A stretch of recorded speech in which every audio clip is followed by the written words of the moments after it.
Terima kasih atas kesempatannya, diperbolehkan berdiri di depan panjenengan semua. Di sini kami akan melaporkan tentang apa yang sudah kami lakukan terkait dengan tugas-tugas yang harus kita laksanakan sebagai calon kepala sekolah. Ada 3, yaitu kegiatan melalui rencana proyek kepemimpinan atau RPK. Yang kedua adalah kajian manajerial atau KM. Yang ketiga yaitu peningkatan kompetensi atau PK. Okay. Dan next Pak, langsung aja. Okay. Jadi sebelum kami lanjutkan, kami sampaikan bahwasanya latar belakang kami mengambil RPK ini yang berjudul adalah peningkatan antusias belajar siswa melalui pembuatan dan pemanfaatan video pembelajaran yang menarik. Latar belakangnya bahwasanya pada 2 tahun terakhir ini kita semua sudah paham terkait dengan kondisi, sehingga kita tidak bisa ketemu langsung dengan anak-anak kita, sehingga durasi waktu kita untuk ketemu, untuk menjelaskan dengan materi kita kepada anak-anak itu sangat berkurang sekali. Ada kesempatan ketika kita Zoom meeting. Nah, Zoom meeting pun ini juga tidak bisa maksimal karena banyak sekali faktor. Ada anak yang nggak punya kuota, kemudian ada anak yang kesiangan juga nggak tepat waktu, terus ada anak yang absen nggak tahu kemana yang gitu. Nah, maka dari itu antisipasi kami dalam rapor mutu kami temukan dalam standar proses itu kami mengambil kesimpulan bahwasanya anak-anak kita itu butuh sesuatu, ya, butuh mendengar langsung gurune sing ngomong tentang pelajaran. Piye carane ya biar anak-anak itu setiap saat, oh pas dia punya kuota, oh pas dia bisa masuk kelas online. Karena kami di sekolah kami di SMP Muhammadiyah 1 Kartasura itu menggunakan aplikasi psikologi, ya, dalam pembelajaran dipandu atau di ramu dengan Zoom meeting atau Google Meet seperti itu. Jadi biar anak-anak ini tidak ketinggalan materi dan tidak hanya membaca materi secara PPT saja, maka kami berinisiatif untuk membuat video pembelajaran. Ini yang akan harapan kami akan membuat anak-anak semakin aktif dan tertarik dalam mempelajari materi pelajaran dan gitu. Jadi RPK yang kami ambil adalah peningkatan antusias belajar siswa melalui pembuatan dan pemanfaatan video pembelajaran yang menarik. Adapun tujuan dari RPK ini, yang pertama meningkatkan kompetensi kepemimpinan calon kepala sekolah melalui 8 kajian manajerial untuk mencapai pemenuhan standar nasional pendidikan. Yang kedua, untuk meningkatkan kemampuan calon kepala sekolah. Nah, ini dalam hal mengembangkan kompetensi kewirausahaan. Nah, dan berdasarkan AKPK yang perlu ditingkatkan dalam hal ini adalah memiliki rasa optimis, pantang menyerah, dan berpikir alternatif terbaik untuk mencapai keberhasilan di sekolah. Yang ketiga tentu saja terkait dengan guru, yaitu meningkatkan pengetahuan dan motivasi kepada guru terkait dengan melakukan inovasi pembelajaran, ya tentunya membuat video tadi. Dan yang keempat yaitu meningkatkan antusias belajar siswa melalui kemudahan dalam siswa mengakses video tersebut di akun YouTube sekolah. Ngaten Pak, monggo lanjut Pak. Oke, kami perkenalkan untuk profil sekolah, ya. SMP Muhammadiyah 1 Kartasura. Ini kepala sekolah. Kemudian alamatnya ada di pinggir jalan, ya. Mungkin nanti kalau yang mundur ke Klaten ada di kiri jalan gitu dari sini. Ya, Jalan Ahmad Yani nomor 160 Kartasura. Jumlah siswanya ada 347. Rombelnya ada 12 rombel, gurunya ada 22, akreditasi A. Kemudian di sini kami melakukan sekolah magang, ya, melakukan pembelajaran juga ke sekolah magang di SMP Muhammadiyah PK Al Kausar Kartasura juga. Ini masih di daerah Kartasura. Oke. Kemudian di sini profilnya ada kepala sekolahnya Pak Mujibudahwa, SPD MPD, Jalan Cendana 2 Gumpang Kartasura itu alamatnya. Jumlah siswanya 341, kemudian gurunya ada 19, akreditasinya juga A gitu. Lanjut Pak. Oke. Langkah kegiatan untuk RPK di siklus 1 ini adalah persiapan. Persiapannya diskusi dengan mentor yang pertama, karena di sini saya sebagai PLT kepala sekolah, saya diskusinya dengan ketua majelis didasmen, okay? Jadi dari majelis didasmen, kemudian sosialisasi dengan guru, membuat program bersama panitia, sehingga di situ dari membuat program bersama panitia ada proposal, kemudian keputusan narasumber juga ditentukan, daftar hadir serta instrumen juga tersusun. Selanjutnya pelaksanaan workshop untuk siklus pertama ini terlaksana hari Senin tanggal 15 November 2021. Nah, di sini ada stepnya atau langkah-langkahnya, tentu saja peserta melakukan presensi daftar hadir. Selanjutnya ada pembukaan, kemudian dimulai di situ ada sambutan. Selanjutnya ada pengenalan materi. Setelah ada pengenalan materi, isoma. Setelah isoma, Bapak Ibu guru yang mengikuti workshop tersebut melaksanakan praktek sederhana. Ya, langsung praktek sederhana. Karena apa? Di sini bisa langsung praktek karena sebelumnya Bapak Ibu guru setelah sosialisasi kami lakukan, Bapak Ibu guru kami beri kesempatan untuk membuat contoh rekaman saja, contoh pembukaan, inti sama penutup, sehingga bisa belajar langsung di situ membuatnya seperti apa. Selanjutnya, setelah semuanya dilaksanakan, kemudian Bapak Ibu guru sudah bisa membuat video. Nah, ini kemudian kami beri waktu Bapak Ibu guru ini selama 1 minggu untuk membuat video, kemudian diupload di akun YouTube sekolah. Setelah itu kemudian pengisian instrumen oleh guru dan siswa. Instrumen ini dalam langkah monef. Kemudian pada refleksi, di situ setelah monef kami Bapak Ibu guru dan siswa mengisi instrumen-instrumen monef tersebut. Kemudian kami panitia merekap dan mengambil kesimpulan terhadap peningkatan kompetensi guru dalam pembuatan dan pemanfaatan video pembelajaran yang menarik ini. Ternyata masih butuh step selanjutnya ya, kami melaksanakan untuk pendampingan atau tutorial teman sebaya. Next Pak. Nah, dari kegiatan monef di sini tadi instrumennya ada 5. Monitoring keterlaksanaan kegiatan RPK siklus 1 ini yang isi adalah guru, evaluasi peningkatan ini juga guru, evaluasi hasil peningkatan kompetensi guru ini juga guru, yang keempat juga guru tentang evaluasi dampak peningkatan kualitas pembelajaran. Oke, yang kelima adalah evaluasi pencapaian student well-being. Lanjut Pak. Oke, lanjut seperti ini. Jadi evaluasi peningkatan siklus pertama. Jadi untuk instrumen pertama nilainya semuanya secara keseluruhan nilainya itu baik. Jadi instrumen 1 89 itu baik dan seterusnya sampai kelima pencapaian student well-being-nya juga baik. Lanjut Pak. Jadi untuk kesimpulannya di siklus yang pertama ini adalah kategorinya baik seperti itu. Selanjutnya Pak, untuk kegiatan siklus kedua tetap ada koordinasi panitia, sosialisasi. Selanjutnya pelaksanaan siklus kedua kami laksanakan 27 November 2021. Selanjutnya setelah melaksanakan itu ada monef dan refleksi juga. Nah, di refleksi ini siklus kedua ada peningkatan tentang 3 aspek, 3 aspek penilaian setiap siklusnya. Lanjut Pak. Seperti ini.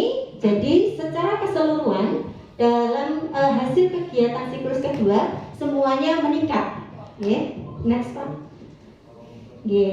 Nah, meningkat semuanya menjadi amat baik. Kalau tadi siklus 1 baik, ini jadi amat baik. Nah, sekarang kajian manajerial yang kami laksanakan di sekolah asal maupun di sekolah magang ini kami laksanakan melalui persiapan pelaksanaannya di sekolah asal dan sekolah magang. Hasilnya di sekolah magang 1 atau sekolah asal itu yang terjadi kekurangan adalah di standar tendik dan sarpras. Kemudian di sekolah magang atau magang 2 di sini ada standar sarpras dan standar pembiayaan. Ada rekomendasinya di sini ya untuk memberikan kesempatan kepada administrasi untuk menyelesaikan S1 dan kerjasama dengan berbagai pihak. Untuk yang di sekolah magang ini juga sama, kerjasama dengan berbagai pihak dan pembuatan skala prioritas kegiatan. Lanjut Pak.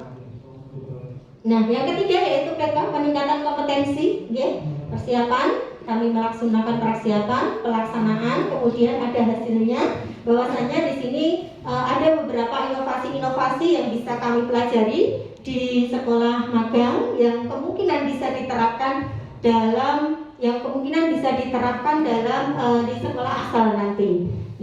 Itu mungkin lanjut kesimpulan yang terakhir bahwasanya dari RPK semua indikator keberhasilan tercapai. Kemudian dari kajian manajerial tujuan tercapai dan 5 kompetensi KS meningkat.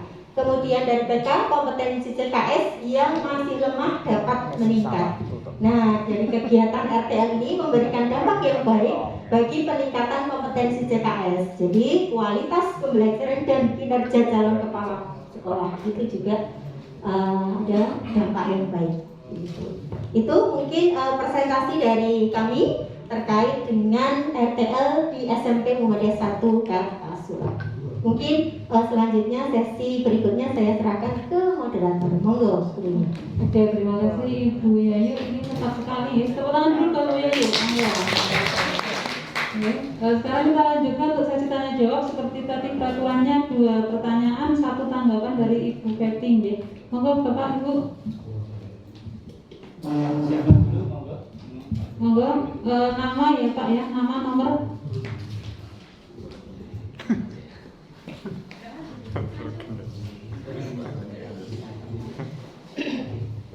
Baik, terima kasih. Assalamualaikum warahmatullahi wabarakatuh. Waalaikumsalam. Perkenalkan, saya Hari Setiawan, nomor urut 8 di kelas A ini. Baik Ibu, dari hasil kegiatan atau program peningkatan kompetensi di sekolah magang yaitu di SMP Muhammadiyah program khusus Al-Kausar ini inovasi apa atau inovasi kegiatan apa yang sudah berhasil ataupun rencana kegiatan apa yang akan dilaksanakan. Baik, terima kasih. Assalamualaikum warahmatullahi wabarakatuh. Waalaikumsalam warahmatullahi wabarakatuh. Langsung saya tanggapi dulu deh. Baik, terima kasih Pak Hari atas pertanyaannya. Bahwasanya tadi karena waktu belum sudah habis dan belum memungkinkan untuk memflorkan seperti apa hasil dari saya itu melaksanakan peningkatan kompetensi, karena di sini titik yang aspek lemah dari yang saya adalah meningkatkan percaya diri saya, optimis saya. Nah, selain itu saya juga di sini belajar bagaimana inovasi-inovasi di SMP Muhammadiyah PK Kartasura itu apa toh. Nah, kemarin untuk yang sudah kami laksanakan adalah peningkatan karakter siswa melalui pembinaan karakter. Nah, alhamdulillah kemarin ada kesempatan setelah saya belajar PK dari SMP di sekolah magang ini pasti kemarin ada kesempatan ketika kita setelah melaksanakan PAS. Nah, itu kan ada kesempatan 1 minggu tuh untuk kita class meeting. Nah, pada saat itu kami berikan program bahwasanya anak-anak kita bisa ini dimanfaatkan waktunya untuk peningkatan karakter dengan cara mengundang seseorang atau kita jadwalkan dengan ada di situ tentor atau yang narasumbernya itu untuk memberikan motivasi kepada anak-anak agar karakter baik secara religius, baik pembelajaran Pancasila, kemudian budaya sekolah ini juga anak-anak bisa bangkit kembali, karena memang selama hampir 2 tahun ini karakter-karakter seperti ini sudah jauh ditinggalkan oleh anak-anak kayak gitu ya, karena memang tidak ada keteladanan kita dari seorang guru seperti itu. Dan untuk yang akan datang insya Allah yang bisa kami pelajari adalah adanya parenting yang terjadwal dengan rapi. Setiap tingkat itu ada jadwal-jadwal parenting. Jadi baik kelas 7, kelas 8, kelas 9 itu sendiri-sendiri ada parenting dan ESQ gitu ya Pak. Jadi ini yang perlu nanti insya Allah kami programkan di tahun ajaran yang akan datang. Gitu Pak Hari. Ya. Monggo. Monggo dilanjut berikutnya. Pak Dianto, monggo Pak. Jadi terima kasih waktu yang diberikan untuk saya. Saya Gaza Widodo. Bu Yayu, terkait dengan RPK Bu Yayu, pembuatan video pembelajaran ya. Yang ingin saya tanyakan begini Bu Yayu, terkait dengan pembuatan video pembelajaran, itu trik apa atau upaya apa yang dilakukan CKS Bu Yayu agar Bapak Ibu guru itu tertib dan on time, tepat waktu di dalam pembuatan video tutorial dan kemudian mengunggahnya di YouTube akun sekolah, begitu ya. Dan saya tambahkan lagi, kira-kira apakah ada aplikasi khusus terkait dengan pembuatan video pembelajaran yang di RPK Bu Yayu? Begitu Bu Yayu, terima kasih. Terima kasih Pak Ki atas pertanyaannya. Langsung saya jawab ya. Jadi Pak Ki, memang untuk mengkompakkan Bapak Ibu guru kita kasih waktu 1 minggu. Itu memang sangat susah sekali untuk Bapak Ibu guru itu bareng rampungnya kan gitu. Nah, maka dari itu tetap kami mengkoordinir, jadi membuat tabel gitu Pak, tabel. Kemudian di situ yang sudah dicentangi kami set group. Nah, sampai pada 5 hari itu masih juga ada yang belum mengumpulkan. Akhirnya apa? Kami japri. Nah, kami japri seperti itu. Kami selalu mengingatkan terus dan agar Bapak Ibu guru ini selalu on time. Ada yang repot Bu, repotnya di mana? Kan gitu. Kita langsung menerima penjelasan, kemudian kita ngasih solusi harusnya seperti apa gitu. Kemudian untuk nanti untuk penguploadan itu diserahkan kepada satu orang marketing kami. Jadi video yang dihasilkan itu disetorkan ke marketing kami, kemudian baru diupload. Nah, marketing itu yang laporan ke saya, Bu ini belum mengumumkan. Oke, akhirnya saya yang harus turun tangan atau maksudnya mengingatkan untuk segera membuat video. Kemudian tadi terkait dengan aplikasi apa gitu ya Pak. Awalnya pada siklus pertama itu kami menggunakan video maker yang ada di laptop Bapak Ibu guru.